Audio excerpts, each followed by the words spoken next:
Wassalatu wassalamu ala asyrafil anbiya'i wal mursalin Sayyidina wa habibina Muhammadin wa ala alihi wa sahbihi ajma'in.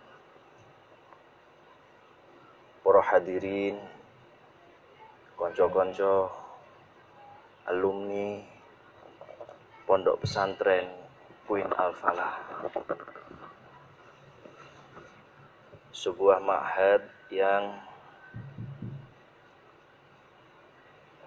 didirikan oleh beliau Al-Maghfurlah Kiai Munif Jazuli. Sebuah ma'had yang cikal bakalnya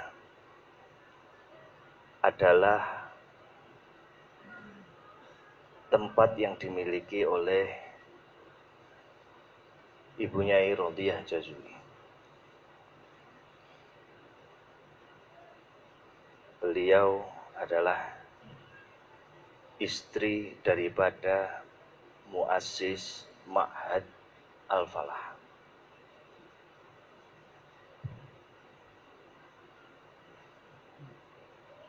Seorang perempuan yang tangguh dalam memegang akidahnya, prinsip-prinsipnya, terutama pada saat mendidik putra-putrinya.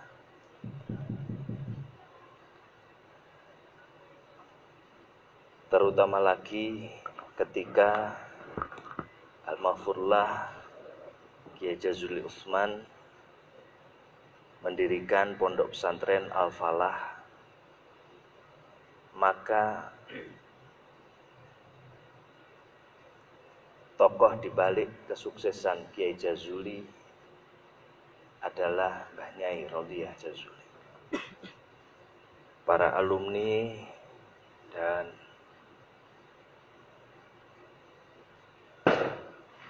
baik putra maupun putri pada sebuah pembukaan yang sederhana tadi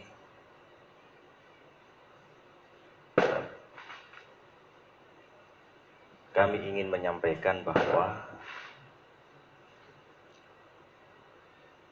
sebuah kenikmatan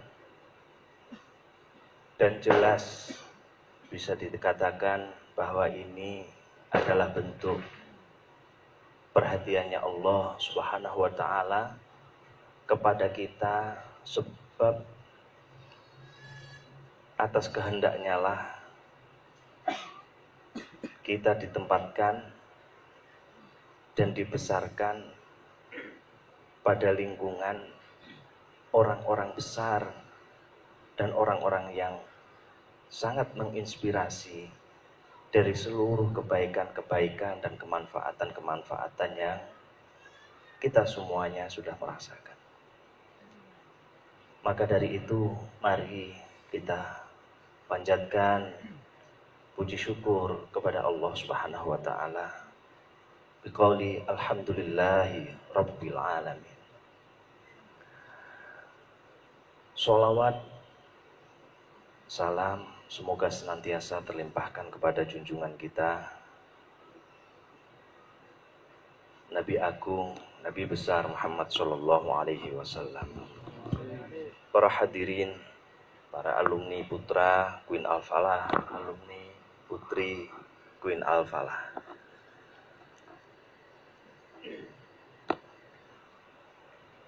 Tidak ada satupun kata yang Masya Allah bisa mewakili kebahagiaan kami selaku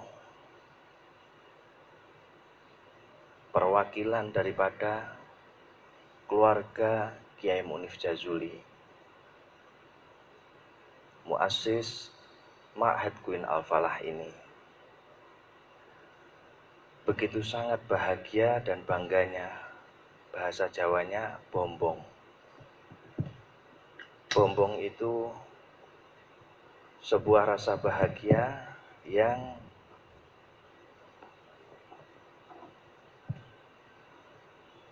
diiringi dengan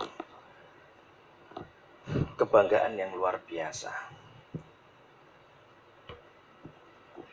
atas kehadiran, perhatian, juga semangat daripada konco-konco alumni yang terhimpun dalam Al-Aqsa, alumni Al-Falah Queen Silatul Arham, menyambut sebuah program yang direncanakan oleh panjenengan sendiri, ditempatkan di sini. Tentu yang pertama adalah sebuah niatan baik dari panjenengan agar silaturahmi antara seorang santri dengan ma'hadnya, dengan kiainya ini bisa terjalin dan tetap terbangun dengan baik. Konco-konco yang sangat-sangat saya cintai, kula niki subhanallah haru sebetulnya.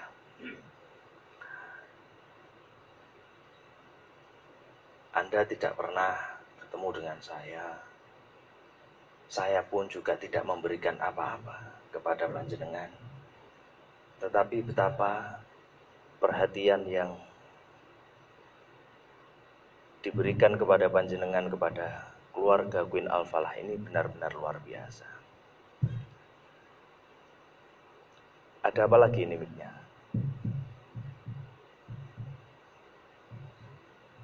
Mas, aku carikan minum.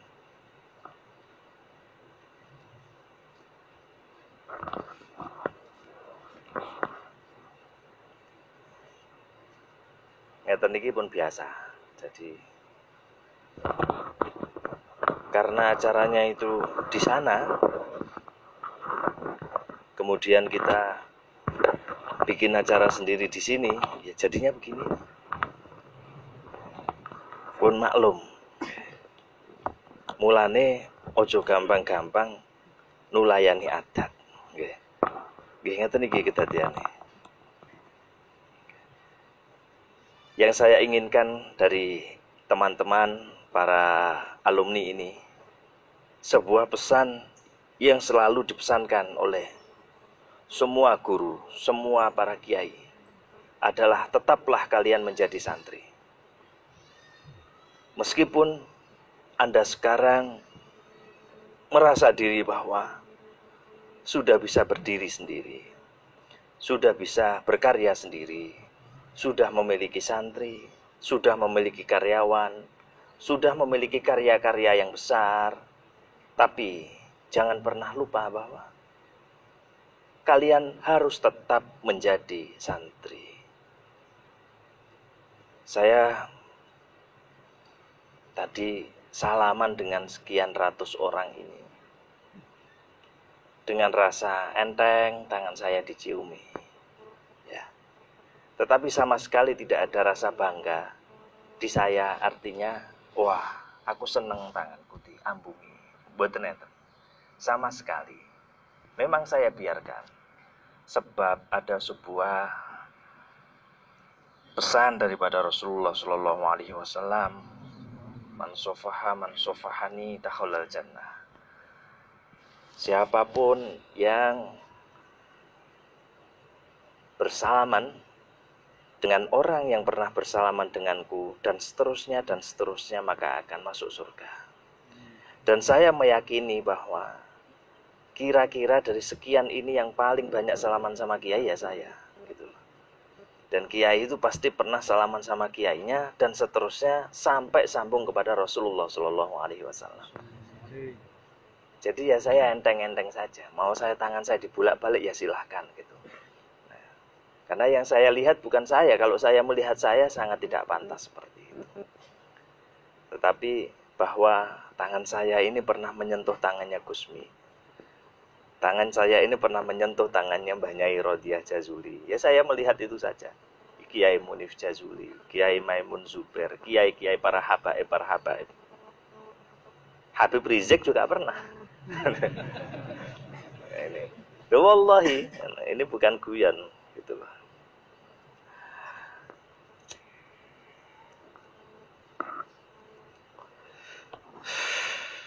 Alhamdulillah. Jadi ingatlah betapa beruntungnya panjenengan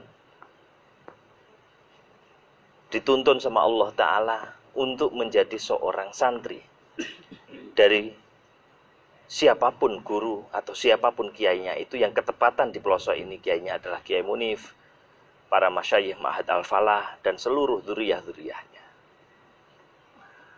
Maka jangan pernah sedikit pun memiliki sebuah perasaan yang buruk kepada guru-guru kalian. Memiliki rasa untuk mencoba melupakan jasa-jasa beliau atau bahkan tidak mengakuinya. Jangan pernah sampai seperti itu. Sebab Rasulullah sama sekali tidak pernah mengajarkan seperti itu. Betapa inginnya Rasulullah Shallallahu Alaihi Wasallam umatnya ini mau mengagungkan para guru-guru dan para kiai-kiainya. Dengan beliau bersabda bahwa al-ulama warasatul anbiya. Dengan kata lain, meskipun orang-orang itu bukan nabi, tapi itu pewaris nabi.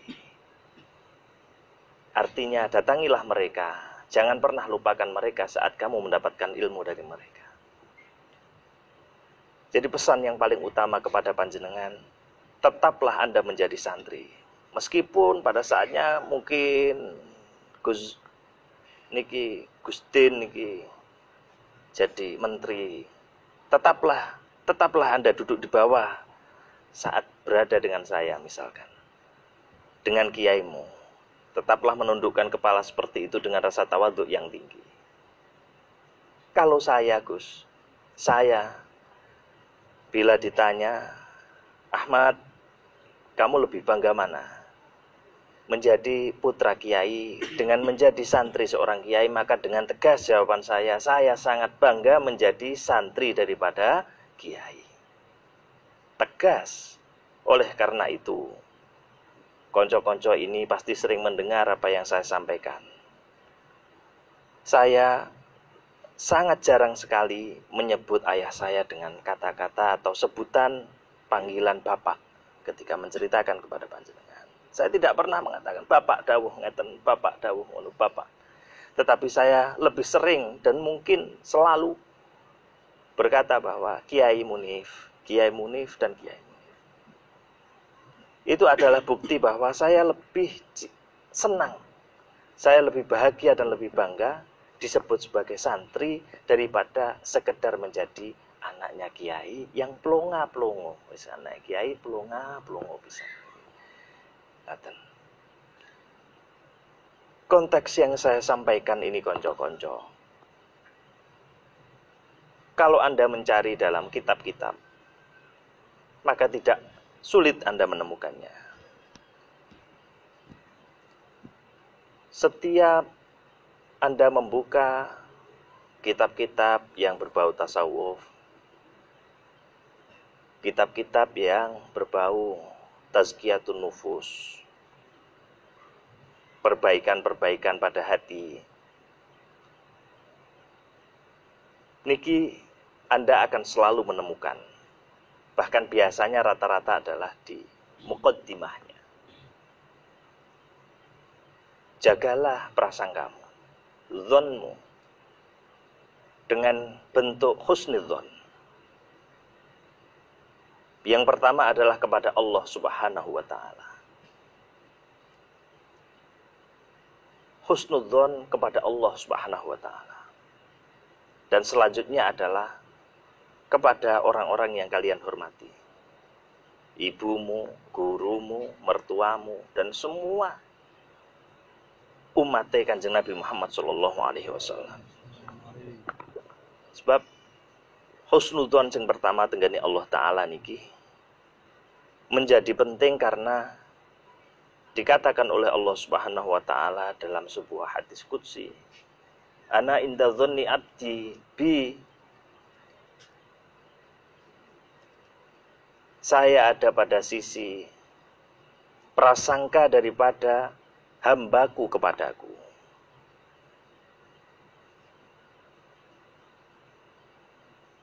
Apabila prasangkanya baik, maka akan menjadi baik pula apa yang dia dapatkan. Apabila prasangkanya buruk, maka akan menjadi buruk pula apa yang dia dapatkan. Niki. Kemudian di dalam Al-Quran banyak sekali diterangkan mengenai hal-hal yang berkaitan dengan bersihnya hati dan pikiran dalam rangka kita berinteraksi kepada sesama manusia. Keuntungan daripada ahli sunnah wal jamaah yang namanya tazkiyatun nufus ini menjadi sebuah ending dari setiap perjalanan para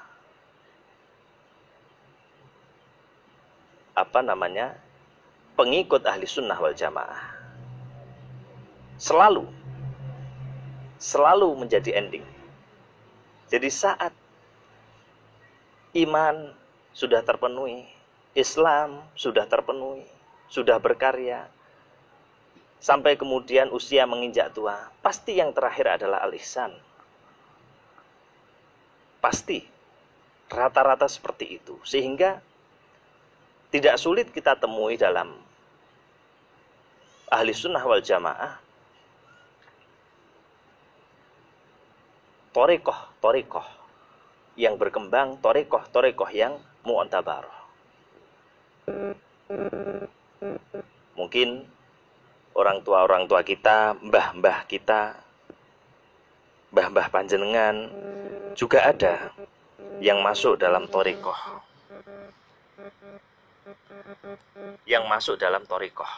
Ini adalah dalam rangka menggapai apa yang disebut dengan al-ihsan. Di dalamnya adalah sebuah pemantapan hati, pembersihan hati, jiwa dan pikiran. Menurut apa yang diperintahkan oleh Allah Subhanahu wa taala melalui Rasulullah sallallahu alaihi wasallam. Ini sebuah keuntungan kita.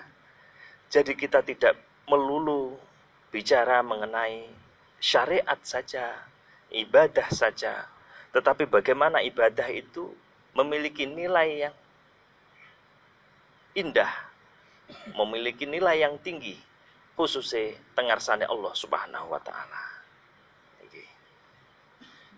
Jadi Sayyidina Abu Bakar niku nate criyos, jamanku biyen iku wong sing apik-apik iku ketoke malah ora patek poso, ora patek salat. Iki sing didemeni karo Kanjeng Nabi malah. Tapi atine ku apik banget. Maksudnya mboten salat, mboten poso, tapi ora tahu, ora patek ketok posonan ngoten. Nggih poso wayahe poso. Ning wayahe gak poso ya ora poso. Salate mboten bleng-blengan awan bengi isuk sore niku salat terus. Tetapi mereka memiliki satu keistimewaan, yaitu salah satunya tidak pernah membicarakan orang lain. Tidak pernah namimah, tidak pernah tajassus, tidak pernah mengadu domba. Tidak pernah termakan oleh omongan orang, tidak mudah emosi, tidak mudah marah. Tidak mudah pula dibentur-benturkan. Niki dawuh Sayyidina Abu Bakar. Mereka lah yang dicintai oleh Rasulullah Shallallahu Alaihi Wasallam dibanding orang-orang yang setiap harinya ketok poso terus, ibadah, terus sholat terus, tetapi tidak memiliki nilai yang sering kita ngaji itu dalam kitab Ihya Ulumuddin, Bidayatul Hidayah. Kitab-kitab yang di situ mengurai mengenai, mengajari kita untuk membenahi hati kita, membenahi pikiran kita kepada Allah dan kepada seluruh makhluknya Allah Subhanahu wa taala. Inilah aswajah. orang-orang Aswaja adalah orang-orang yang alladzina yulazimuna tariqata Rasulillah wa ashabi Rasulillah sallallahu alaihi wasallam. Orang-orang yang selalu menetapi pada jalan yang telah dibangun oleh Rasulullah dan kemudian dilanjutkan oleh para sahabatnya Rasulullah dan seterusnya dan seterusnya dan seterusnya. Inilah ahli sunnah wal jamaah. Maka tidak salah, tamu alumni ini saya cukup senang dengan satu jargon atau tema menjadi Indonesia dalam bingkai ahlu sunnah wal jamaah. Menjadi Indonesia ini menjadi penting. Apa yang dimaksud menjadi Indonesia? Adalah menerimanya kita terhadap qada-qadarnya Allah Subhanahu wa taala dalam bentuk diciptakannya kita, dilahirnya kita tanpa request, tanpa permintaan di bumi Indonesia tercinta ini. Khususnya adalah di tanah Jawa ini. Adalah sesuatu yang sangat harus kita syukuri. Sehingga ada ular-ular, ada sebuah dawuh napa niku sing ya lal waton niku. Ya lal waton, ya lal waton, ya lal waton, hubbul waton minal iman. Hubbul waton minal iman. Mencintai tanah air adalah sebagian daripada iman. Kenapa bisa seperti itu? Kalau akalnya dangkal, ya langsung ditolak. Hubbul waton kok minal iman. Lawung an-nadzafatu ya minal iman. Apa meneh hubbul waton niku mesti minal iman. Disinilah letak bahwa mahabbah itu mampu mempengaruhi jiwa dan raga kita dalam segala bentuk afaliyah, ahwal, akwal. Ini bermula daripada apa yang disebut dengan al-mahabbah. Mahabbah mulane kuatah dawuh-dawuh, jangan pernah kamu meninggalkan mahabbah, rasa cinta kepada guru-guru. Bahkan ada sebuah ungkapan yang cukup ekstrim.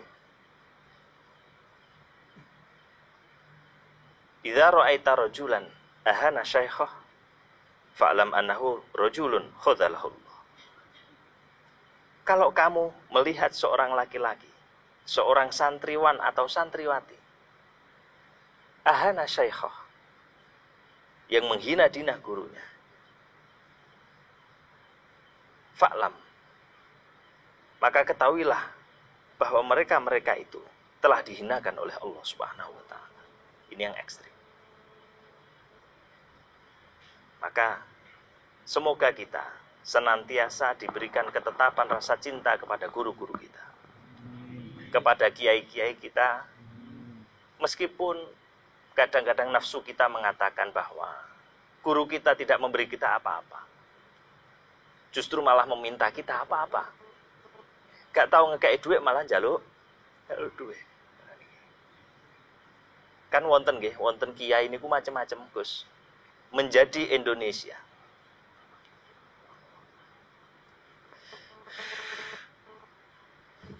Menjadi Indonesia. Indonesia itu adalah sebuah representasi daripada apa yang disebutkan dalam ayat Al-Quran.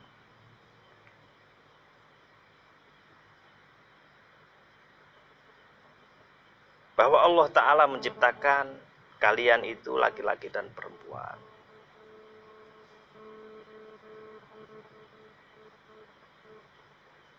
Wa ja'alna bainakum syu'uba wa qabaila lita'arafu. Dan Allah Ta'ala mengatakan bahwa aku menjadikan kalian itu syu'uban wa qabaila lita'arafu. Bineka tunggal ika. Kalau kita mencari di Indonesia, di dunia ini, maka yang paling banyak syu'ub wal qabail itu adalah di Indonesia. Saya tidak tahu jumlahnya, yang tahu Pak Jokowi. Jokowi itu kemarin menyebutkan pulaunya sekian ratus, sukunya sekian ratus gitu. Sayang tidak saya catat. Tak catat kena tak bahan ngomong yang sampean. Jadi kalau pengen tahu berapa jumlahnya tanya Jokowi. Ini representasi. Tujuannya apa Allah Ta'ala? Membuat kita macam-macam, ono sing kulite putih, ono sing kulite ireng, mripate biru. Ono sing ngomonge kasar, ono sing ngomonge halus. Ono sing prejingane pantese mung dadi satpam. Tapi ternyata dadi juragan. Prejingane dadi juragan, tapi dadi satpam. Ono sing wong ngomong iku mboten ngomong tok niku tiyang pegel. Meneng tok wong pegel. Niku nggih enten. Ana wong sing gak usah kakek ngomong, wong kuwi sewenang nyawang. Contone kula niki, meneng tok samang mung megelno, kudu nonyoni wong iku. Ana sing kaya Mas Pendi, meneng ora usah kakek ngomong, wong wis seneng kabeh. Nah niki Allah. Niki Allah Ta'ala niki. Tujuane li ta'aruf. Dadi perintahe awake dhewe niki kudu iso mengenali nopo sing dititahne lan diciptakne kali Allah Subhanahu wa taala dalam keadaan yang bermacam-macam ini, bermacam-macam rupa. Terakhir kanca-kanca mengenai fenomena yang sekarang ini terjadi baik di dunia maya ataupun di dunia nyata, bahwa kita saat ini mulai dibentur-benturkan. Siapa yang membentur-benturkan? Tidak ada. Tidak ada yang bisa kita tunjuk siapa yang membentur-benturkan kita. Paling-paling nek kaji otak kono Amerika. Amerika iku sapa? Sing sapa? Apa presidene saiki apa? Donald Trump? Apa sapa Amerika iku ngomong Amerika? Padahal di Amerika ada orang-orang yang dilahirkan sudah muslim, karena bapak ibu muslim, dan seterusnya, dan seterusnya. Enggak, siapa yang membentur-benturkan kita? Pemerintah. Tewakes. Padahal petek ora tahu karo pemerintah. Iku teges. Pemerintah. Siapa yang membentur-benturkan? Wahabi. Syiah. Yang lama-kelamaan kita menjadi seperti orang koplo karena mengikuti emosi-emosi itu. Jadi tidak lagi kebenaran itu ditegakkan atas dasar sebuah akidah Ahlussunnah wal Jamaah, tetapi atas dasar keinginan atau nafsu kita. Al-haq itu adalah sesuatu yang sesuai dengan keinginanku. Itu namanya al-haq. Yang sekarang ini umum. Apa itu hak? Hak itu adalah sesuatu yang sesuai dengan keinginanku. Itulah hak, itulah kebenaran.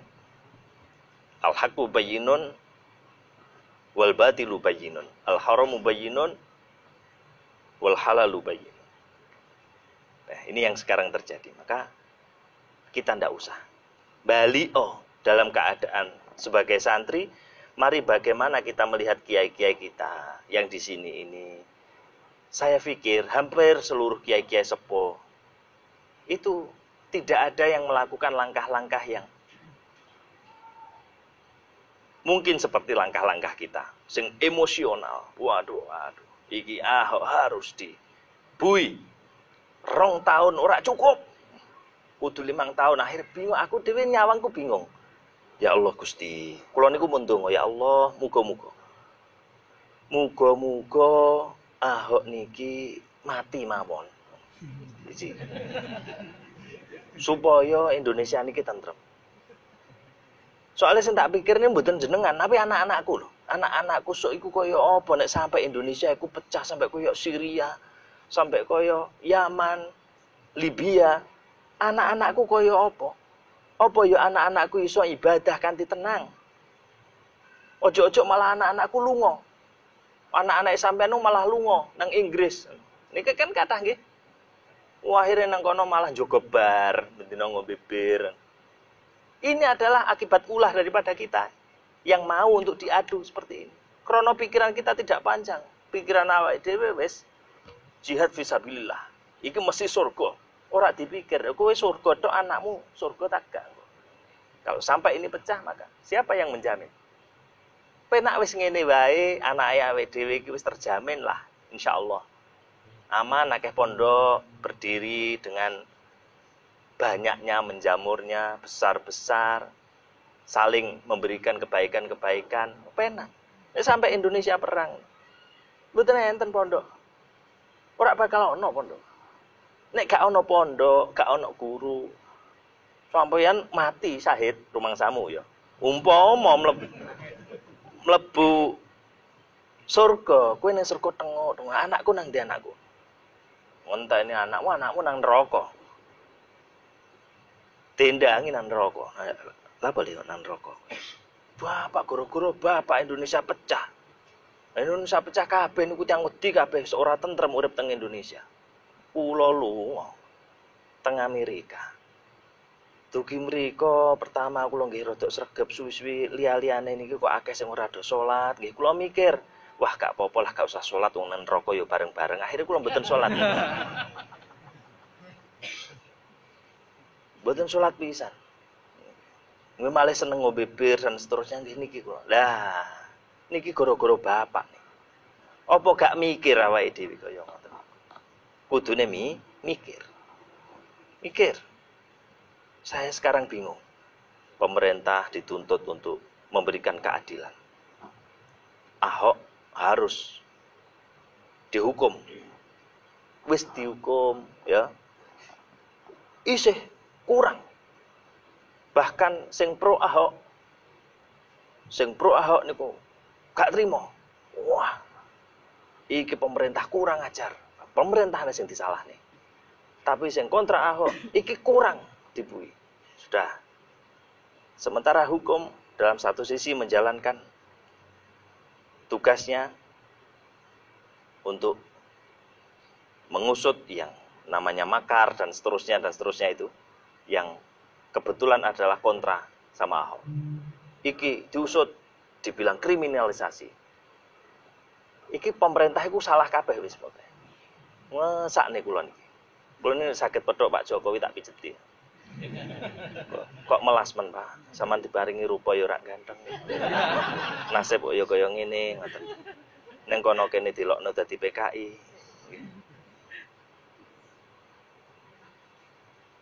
Sakno, mesakno. Aja mok kira aku pro Jokowi, kula niku mboten pro Jokowi. Pro ya wis melu kitab lah, endi pemerintah yang terpilih. Demen apa gak demen nggih niku. Nggih niku pun. Sebab sing gawe milih dan dadekne niku sinten Allah. Kok kira setan, mesti keyakinane sebagian ini setan itu Allah. Allah. Terus sing gawe Indonesia kaya ngene iki ya. Mulyane tanah Jawa niki Allah taala. Teng tanah Jawa niki ora ana wong keluwen. Blas sing awake dhewe kudu syukur. Ora ana sitoke wong sing keluwen. Wis kepepet nyekel sempritan. Dadi dhuwit. Ora duwe sempritan. Ya. Ngadeg ning perapatan dadi dhuwit. Ora iso nyapa-nyapa lumpuh ngono. Wis nyekel tasbih, dukun dadi dhuwit. Satu-satunya profesi yang ada di dunia ini yang adanya cuma di tanah Jawa yaitu dukun. Onone ya ning Jawa tok. Ora ono ning liya-liyane. Dukun niku macam-macam. Dukun kebacok ono, dukun kesleo ono, dukun supaya ketompo ning sekolahan SMP ono. Paran sampai ngono. Bondo uyah tok. Dadi dhuwit. Dukun nomor ya ono. Ngoten. Penak-penak. Penjawa niki penak. Mula awake kudu syukur dalam sebuah pesan hubbul waton minal iman. Alhamdulillah. Sampeyan ojo gampang-gampang nek kula ngarani. Ojo gampang-gampang rumangsa wis ndelok padahal sampeyan mung ngrungokno. krungu teko sapa, berita ngene, prasamu awakmu ku ndelok dhewe. Anda merasa bahwa Anda sudah melihat padahal Anda cuma mendengar. Paham maksud saya? Iya. Koyo-koyo ndelok. Umpamane saiki ada hasutan. Wah, setiap jam 22 di Istana Negara itu ada rapat yang namanya rapat PKI. Tokoh-tokoh PKI itu sekarang rapat di sana setiap jam pulang kantor. Kok kurang gawean? Tidak ada PKI itu, tidak ada sudah. Onone yo wong-wong mungkin yang dendamnya belum hilang karena orang tuanya dibunuh karena didakwa sebagai PKI. Itu pun juga tidak bisa berbuat apa-apa. Soalnya akeh sing kontra karo PKI daripada sing pro kali PKI. Tidak akan bisa. Makanya ojo gelem digiring rono rene. Pun saiki awake dhewe isih enom kabeh. Mari kita berkarya dengan baik. Angger arep turu, besok saya akan melakukan apa ya? Kira-kira yang manfaat. Usia saya sudah semakin tua. Usiane wis mulai selawe 26, 27 saya harus berkarya apa. Nanti kalau sudah 29 alarm itu. Tat kawin, wis ora enek liyane. Harus menikah. Sudah. 29 itu harus menikah. Wis ora usah mikir bakul bakso, bakul sego goreng, ojo wis. Rabi. Paham sih? Hah? Rabi. Wis. Masalah sing liyane engko kaya gak duwe pangeran ya bingung. Mas Pendik niki mboten saged napa-napa. Uripe wit cilik ning jero kamar. Nggih, ngerti njaba niku nggih nembe niki 5 tahun terakhir. Niku anake nggih pun pinten Mas Pendik? Anake sekawan, tak kira 3, 4 malah. Urip kabeh, lemu-lemu kabeh. Ora nyambut gawe, ora kerja. Ya duwe omah magrong-magrong malah ndono pagere. Nang jero ya ana AC-ne, aku ya gumun entuk duit kondi. Luar biasa. Ini Allah. Jadi ojo ragu karo Allah Ta'ala. Agar jenengan iki mbak-mbak barang iki kabeh iki sing urung rabi tak dongakne muga-muga ndang rabi entuk sing cocok wae, cocok karo karepmu. Sing lanang-lanang ya ngono. Nggih. Dan ketahuilah bahwa santri-santriku niku ganteng-ganteng yo istimewa-istimewa. Dadi lek duwe dulur ayu ya, urung rabi, prioritasno golek alumni kuwi ndi. Ning kudu sing ayu, sebab jalukane arek-arek niku mesti ayu nomor 1.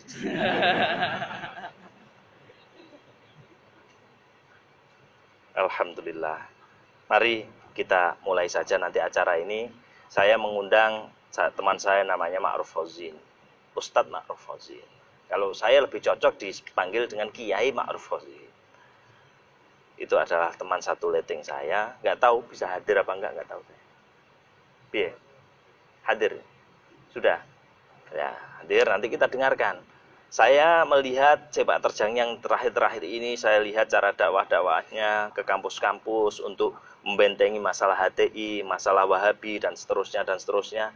Ini cukup bagus, bahasanya bagus, polanya bagus, kemasannya juga bagus, cocok. Muga-muga awakmu kabeh cocok. Soalnya penting sama niku, Bos. Penting. Saya simpulkan, konflik kita dengan Wahabi itu bukan konflik dalil. Dalil pancet wis ngono-ngono wae, gak apal rak apa-apa. Tapi nek iso ya apalno. Tapi ternyata ini adalah perbedaan sudut pandang. Perbedaan sudut pandang saja. Dasare beda, sudut pandangnya beda wis. Apa bid'ah? Bid'ah menurut kono ngono, menurut kene ngene. Wis beda wis angel. Ditemokno tok gak temu. Nggih. Si beda sudut pandang. Kalau di sana selalu mengatakan bahwa mana dalilnya, mana dalil secara langsung. Saking pinter awake dhewe, dalil awake dhewe iku wis kakean dalil. Baik langsung ataupun tidak langsung pada sebuah amalan kita. Contohnya maca surat Yasin dina Jumat. Mau goleki dalile sampai bledos ya kesel. Kalah karo dalile maca Yasin maca Al-Kahfi waktu malam Jumat. Kalah. Tapi kenapa?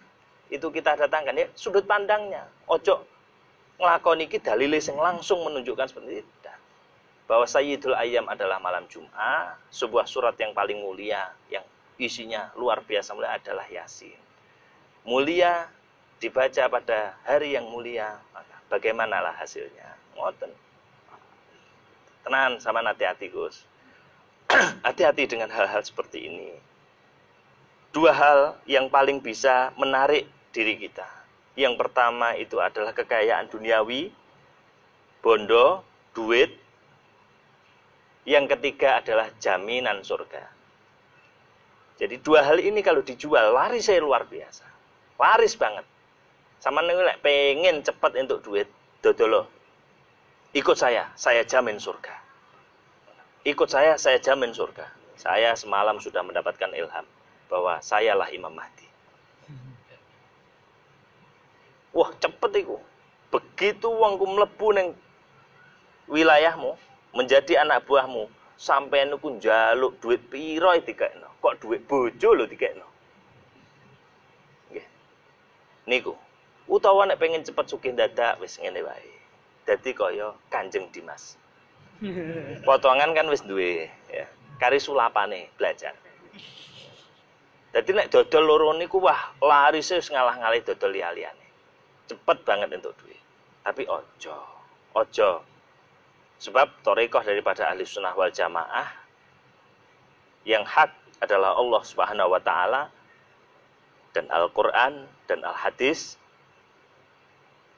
Selanjutnya hadis itu dan Al-Qur'an tidak bisa serta-merta langsung kita pelajari secara langsung tanpa ada rambu-rambunya, tata caranya yang sudah dibentuk oleh para ulama itu dalam bingkai 4 mazhab ini.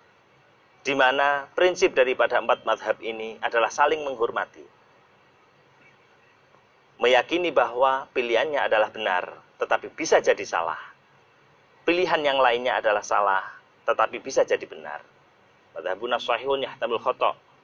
Apa yang menjadi pilihanku sebagai Syafi'iyah, orang yang bermadhab Syafi'i adalah benar, tetapi bisa jadi salah. Apa yang menjadi pilihanmu, madhabmu, menurut saya salah tapi bisa jadi benar. Jadi ora ono sing wani ngeklaim iki lho sing paling bener. Sampai apalagi dikeluarkan sertifikat kita ini ahli surga. Wah. Ngeprine ning percetakan. Sing duwe percetakan iku Cina. Repot. Alhamdulillah ya Allah. Mudah-mudahan kita semuanya tetap diberkahi sama Allah Subhanahu wa taala dan diteguhkan niatnya bahwa kita tetap bangga dan tetap bangga. Jangan sampai kita lepas dari predikat sebagai santri. Santri harus menetap pada diri kita. Ya Allah, mudah-mudahan guru-guru kita itu ridho terhadap seluruh langkah-langkah kita. Diakui oleh mereka-mereka, beliau-beliau ini, Kiai Munif, Kiai Jazuli, dan seluruh guru-gurunya sampai kepada Rasulullah SAW. Semoga langkah-langkah kita ke depan ini diridhoi Allah Subhanahu wa taala dan selalu diberikan kemudahan-kemudahan, dosa-dosa semuanya yang sudah-sudah. Semoga diampuni oleh Allah, baik yang kecil maupun yang sangat-sangat besar. Mudah-mudahan ya Allah diampuni oleh Allah Subhanahu wa taala dan jalan ke depan mudah-mudahan oleh Allah jalan ini selain diberikan kelancaran tetapi tetap dalam koridor ahli sunnah wal jamaah, tetap memenuhi undang-undang syariat, mengikuti atau taat kepada Allah Subhanahu wa taala, taat kepada Rasulullah SAW. Dan mudah-mudahan Bapak Ibu kita diberikan kesehatan, panjang umur, yang sudah meninggal diberikan maghfirah dan rahmat oleh Allah Subhanahu wa taala. Mudah-mudahan kita tetap disatukan dalam Al-Aqsa ini. Sebab Al-Aqsa ini adalah sebuah nama yang diberikan dengan sangat ikhlas oleh beliau Kiai Munif Jazuli. Mudah-mudahan sekalipun kita ini sebentar di pondok, nakal di pondok, itu tidak mempengaruhi rasa cinta kiai-kiai kita kepada kita.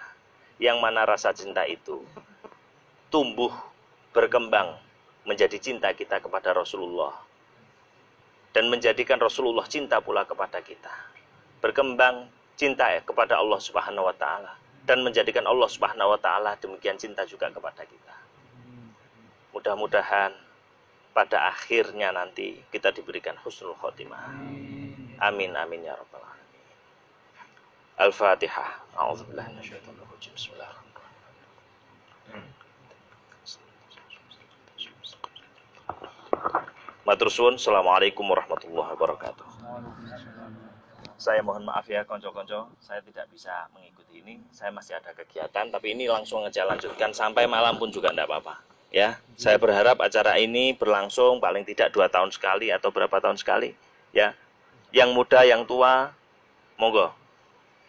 Semuanya harus kumpul jadi satu. Mari kita, mbak-mbak juga ini ya, semuanya. Kita mesti bangga. Kita mesti bangga sebagai santri Queen Al-Falah. Matur suwun.